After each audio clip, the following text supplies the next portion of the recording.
নমস্কার। আজকে আমি আপনাদের কাছে নিয়ে এসেছি একটি অটো ক্যালকুলেশন এক্সেল শিট, যার মাধ্যমে একটি গুরুত্বপূর্ণ বিষয় আপনারা হিসেব করে ফেলতে পারবেন এক নিমেষে। আপনি কবে রিটায়ার করবেন, কত বছর চাকরি করবেন, সব কিছু এই হিসেবের উপর ভিত্তি করে আপনার গ্র্যাচুইটি, পেনশন, ছুটি বিক্রি সবই কিন্তু হিসেব হবে। এছাড়া গ্র্যাচুইটি, পেনশন বিষয়ে আমার আলাদা ভিডিও করে দেওয়া আছে, আপনারা চাইলে দেখে নিতে পারেন। চলুন শুরু করা যাক।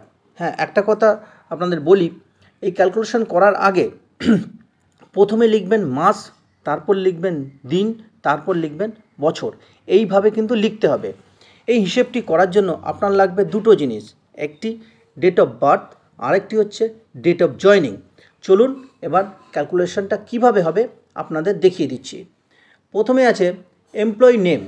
আপনার যে এমপ্লয়ি নেম আছে, মানে আপনার যে নাম, সেই নামটা এই জায়গাটা দেবেন। তারপর আছে ডেজিগনেশন, আপনার ডেজিগনেশন যেটা সেটা দেবেন। এরপর দেখুন ডেট অফ বার্থ, এইটা কিভাবে দেবেন। প্রথমে বলেছি মাস, তারপর দিন, তারপর হচ্ছে কি বছর। তাহলে ধরুন আগস্টে জন্মগ্রহণ করলে আগস্ট 10, 1984, অর্থাৎ 10ই আগস্ট 1984 যদি জন্মগ্রহণ করেন, তাহলে আপনার রিটায়ারমেন্ট ডেট কবে হচ্ছে দেখুন, 31শে আগস্ট 2044 আপনি কিন্তু রিটায়ার করছেন। এইবার ডেট অফ জয়নিংটা দিন। আবার বলেছি প্রথমে মান্থ, তারপর ডেট, তারপর ইয়ার। সেই অনুসারে ধরুন জুলাইয়ে আপনি জয়েন করেছেন, জুলাই 17 তারিখ 2011 সালে। তাহলে দেখুন, এই দেখুন আপনি কত বছর চাকরি করলেন না, 33 বছর 1 মাস 14 দিন আপনি কিন্তু চাকরি করছেন। ঠিক তার নিচে দেখুন সার্ভিস লেন্থটা এখানে কিন্তু কথাতেও লেখা হয়ে আছে, 33 বছর 1 মাস 14 দিন। এইভাবে কিন্তু আপনাদের ক্যালকুলেশন করতে হবে।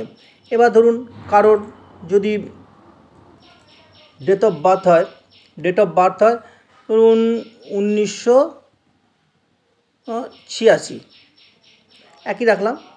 তাহলে কি হচ্ছে দেখুন, ওনার রিটায়ারমেন্ট ডেট হয়ে যাচ্ছে 8/31/2046, ওনার কিন্তু রিটায়ারমেন্ট ডেট।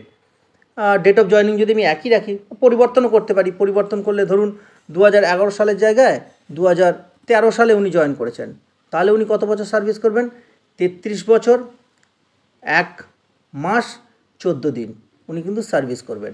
তো এইভাবে ক্যালকুলেশনটা হবে।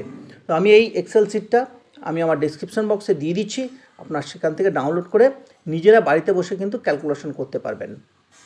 এই রকম বা সার্ভিস রিলেটেড আরও ভিডিও যদি পেতে চান, তাহলে আমার চ্যানেলটিকে সাবস্ক্রাইব করে রাখবেন এবং নোটিফিকেশান বেল আইকনটি প্রেস করতে কিন্তু ভুলবেন না। সকলে ভালো থাকবেন, সুস্থ থাকবেন, সঙ্গে থাকবেন।